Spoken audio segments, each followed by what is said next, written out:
After Chase, we saw both Bama receivers, and that was kind of the expectation there, go first being Waddle, though. That surprised a few people. A lot of people thinking DeVonta Smith might go ahead of Waddle there. But both landed in pretty wide receiver needy homes in Waddle to the Miami Dolphins, obviously Smith going to the Eagles there. Do you think the Dolphins made the right choice going Waddle over Smith? And also, how do you just kind of see these guys panning out in terms of their respective NFL careers?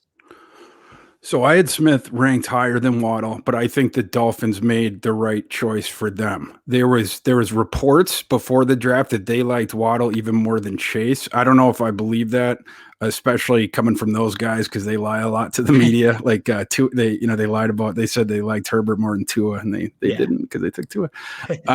But he certainly when it was DeVonta against Waddle.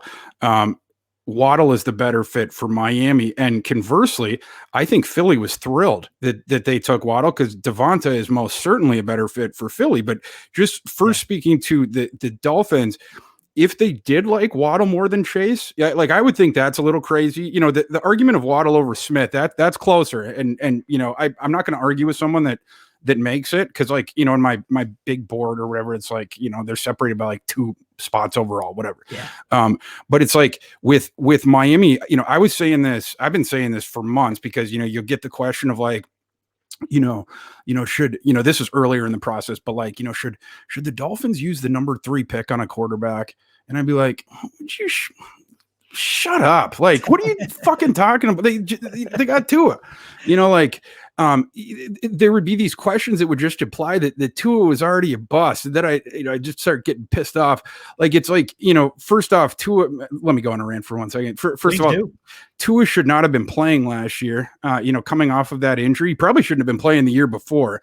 At his last year at Alabama, he was compromised. He had a 33-3 TDI-INT ratio that year, but his lower half was badly compromised. I remember a play against LSU. They may have upset that LSU team and been the only team to knock off LSU that year. But early in the game in the first half, this was, I think, Alabama's second drive. They were near the goal line. I think they were at the 3 or the 4, something like that. And Tua went to scramble. He had an open shot at the goal line. Any other time of his career, that's a touchdown. Yeah. But in this one at the 2-yard line, he, because you can see him, he's moving way more tentatively, and he starts to see a defender descend on him, and he makes a weird cut, and he just drops the ball. He just wasn't touched, just fumbles it right there. LSU got the ball, marches down, scored a touchdown. Something else weird happened with a punt or something. They might have gotten a punt return touchdown, but the game, then Alabama was having to play from behind the whole time. But anyhow, he was compromised that year. And then last year, I thought, whatever team takes him, they ought to not play him because of that. Saban shouldn't have played him. This team shouldn't play him. But Miami wanted to, see what they had. It was especially dumb in Miami's circumstance because Fitzpatrick was playing well. People like Fitzpatrick.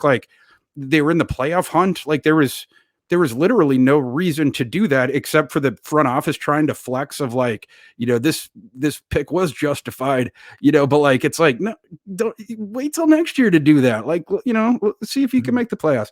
But it wasn't just that. The other thing was, of course, Miami has a super shitty receiving core, but it's not just that. It's a super shitty receiving core full of shitty receivers that are shitty in precisely the way that doesn't work with Tua's game.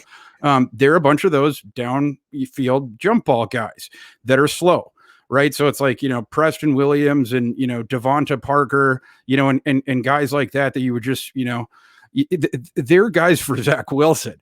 It's I'm gonna run around in the pocket, or Johnny Manziel. I'm gonna run around in the pocket for 10 seconds. I'm gonna throw it up. Remember when Mike Evans made Johnny Manziel a first round pick at Texas A&M? But for Tua, that is the opposite of his game. What go back to Alabama. What why was Tua thought of so high? What was he better at than other people? It's accuracy and placement in the intermediate area that he's better at than other people. He's the best at, maybe the best prospect that I've seen in the last 5 years at this one very specific thing. It's when the receiver's streaking across the middle of the field and he's got a step or two on his dude. Tua will hit him not a centimeter off. Right where where the guy's momentum, it's perfect, and he in stride, and he's gone, right. And so you saw with the Alabama offense, Tua's yak numbers were ridiculous. Like that's what he does. He's like, you can think of him as like an awesome passing point guard because he's always putting those guys in the, in the correct, whatever. As long as you can get that, those steps, he's going to hit you exactly, whatever. And the accuracy does go out, to the rest of the field or whatever, but it starts there. It's like, I was talking before about, something else where it's like, it starts and then flowers out from there. Like with Tua, if that thing's not there, and it's like, you don't have to be afraid of that. And it's like, wait, so, all he's going to do is throw these jump balls to these unathletic guys.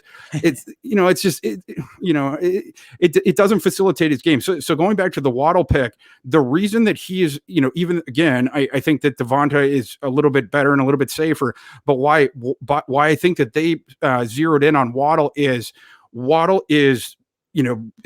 just the best in this class, because he's even better at this than Chase.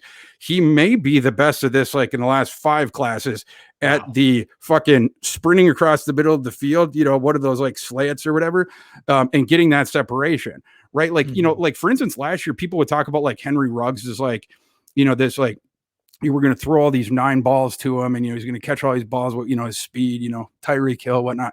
But like, at Alabama's, a lot of the manifestations of his speed, and this is the same case with Waddle. The Waddle's an even better route runner.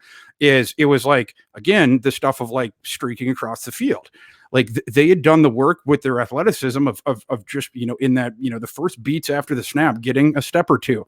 And then, depending on the way the rest of the, the play was drawn up and where the bodies were in motion or whatever, you may have created a lane for your, one of the most athletic guys in college football, invariably, whoever it was, whether it's Jerry Jeudy, Henry Ruggs, Jaylen Waddle, or DeVonta Smith, where they would have a shot at the end zone potentially.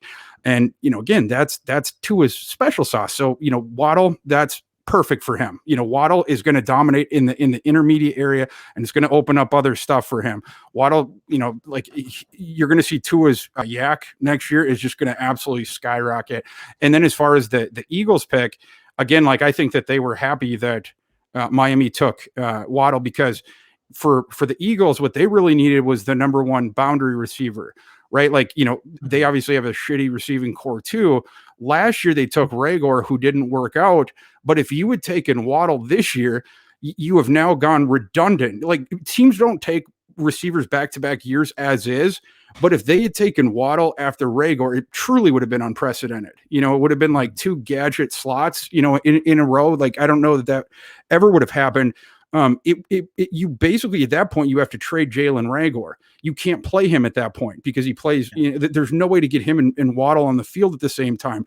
And so the ability to have Smith, it's not just that it gives you that number 1 receiver. It's also that it you're going to be able to not only continue to develop Rager, but now he is in a much more advantageous situation. The expectations have dropped a ton. I think down to realistic levels, right? Like at TCU, he played with abominations of quarterbacks. He had like some of the worst quarterback play, like in the P5 his last couple of years there. And so like he's still, like he's got a little ways to go, but he's got high octane athleticism. DeVonta Smith, he's going to catch everything. You throw at him, as going back to that, whatever. The routes are the best in the class, very, very smooth. And the other thing that I'll say about DeVonta, everyone, skinny, yes, he's very skinny. But if you see like, him on the sidelines, you see a picture, of him or whatever, you'll note that his wrists are like down at his kneecaps.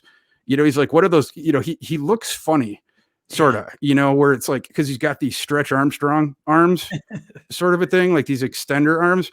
It's like his knuckles are dragging on the ground when he's walking, sort of a thing. And so he has ludicrous length for his frame. He's 6'1", but he has the wingspan of like a 6'5" guy. And this is something that really sneaks up on defenders at the last second at the catch point, because he can corral things that other 6'1" guys can't. He has better hands than them for sure, but it's also that he can get to balls that they don't. And so those two things in conjunction, it's everything before that too, of course. Like, he gains separation. He provides the throwing windows because his footwork is so good. The routes are so awesome, everything like that. But then it's the little things like that as well that just sneak up on the defenders. He's also very good at like very subtle things, but like, the thing of like, there's some receivers who, or DBs, they get panicky and they keep like looking over their shoulder for the ball and stuff like that. He's one of those guys that won't look over until the last second, or he'll use the scoreboard if he can, if it's like a live look, whatever. Randy Moss is the best I ever saw at that. He would watch himself on in the Metrodome, like they showed it live. So he could be able to tell when the ball was coming down, and he wouldn't look up before then because he didn't want to give the DB a tell. So he always had the advantage at the catch point. It wasn't just that he was, bigger and more athletic and, all that sort of stuff. It was also that, he knew when it was coming, and for them, it was just going to be a split-second thing. They'd have to pick it up in, literally in a second to make a play on it. Absolutely. And we